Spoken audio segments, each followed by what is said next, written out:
kababayan, hindi lang ho makakasalba, kundi ito yung sinasabi ni Ma'am na Capricorn.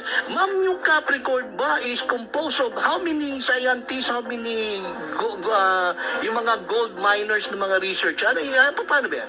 We have three laboratories na suri sa area natin. That is Amoco International, which is USA, Philippine Analytical dito sa Pilipinas, at True Birth Research dito sa Pilipinas. At ang bato na sinuri na pinagdikitan ng langis dito sa bansa natin is 475 million years old ang tanda.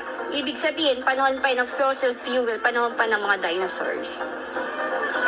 At sa mga naman nakakanood ngayon na mukhang salapi, lalo na ho yung mga congressman, na mukhang salapi, meron hong congressman na lumapit ho kay Madam upang kunin ho yung buong detalye at malaman ho kung nasaan ho itong lokasyon na sinasabing napakaraming langis, sapagkat nanginginig na ho kanyang palad upang kamkamin yung yaman nitong langis na ito. Tama ho ba yun, Madam? Yes, maraming kumukontak sa akin, maraming nakipag-meeting before na gusto nila sila nang humawak ng Capricorn. Ngunit ito'y hindi ko binibigay. Bakit? Ito'y napakasagrado dahil ito'y para sa Pilipino, hindi para sa bulsa ng mga greedy na tao.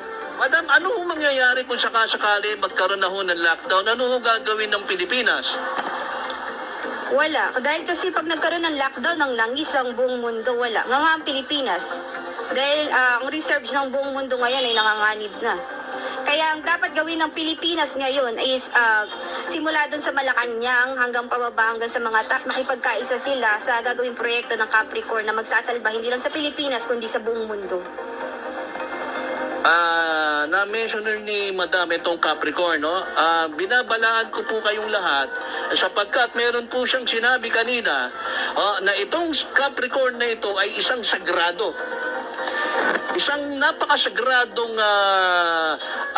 aktibidades na meron ng divine intervention na sino hong magpaplanong unahan o nakawin sa kanila ay basta-basta na lang o bigla na lang daw mawawala. Ma'am, totoo ba yan?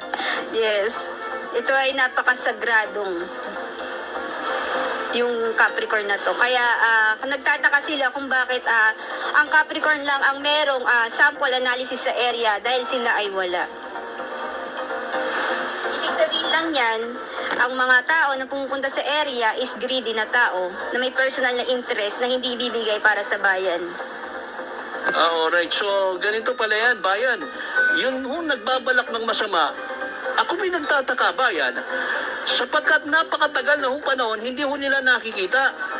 Sapagkat hindi ho pala, ito ay binigay o inihandog ng Ama sa mga greedy. Tama ho ba? Totoo yan. Alright, so kayo mga swapang dyan, pasensya na lang kayo, ha?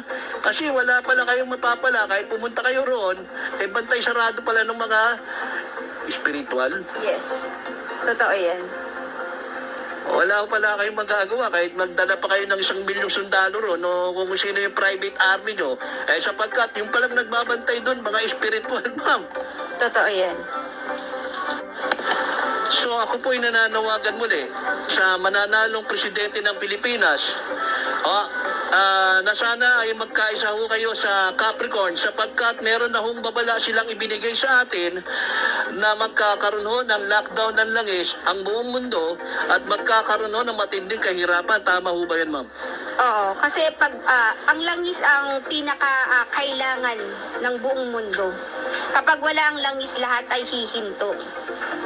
Even factory, transportation, hospital, electric household, lahat yan hihinto. Pag wala ang langis. Kaya lahat ng yan, Pilipinas lang ang makakasalba.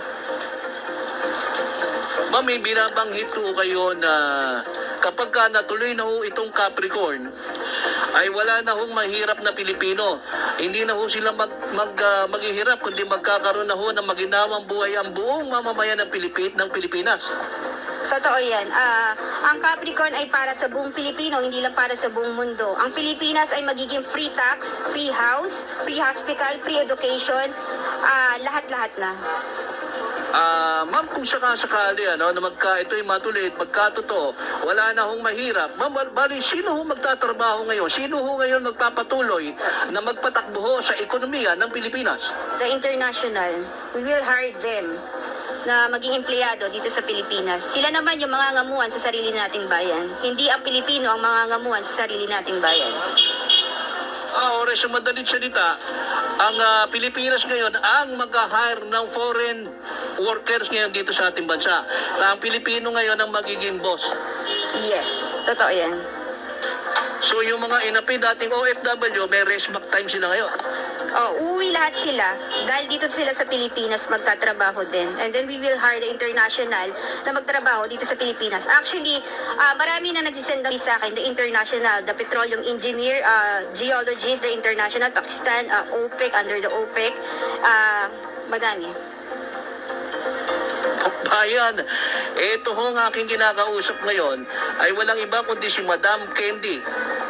Yes po. Ma'am, pakilalo ho muna kayo doon kasi napaka-interesting nitong pinag-uusapan ho natin ngayon eh. Hindi ho basta-basta itong revelasyon na sinasabi nyo ngayon sa buong mundo, sa bansang Pilipinas. Ma'am, pakilalo ho muna kayo kasi excited na masyado eh. I'm Kadeline Peter Nyagras. I'm the president of the Capricorn Crude Oil dito sa Pilipinas.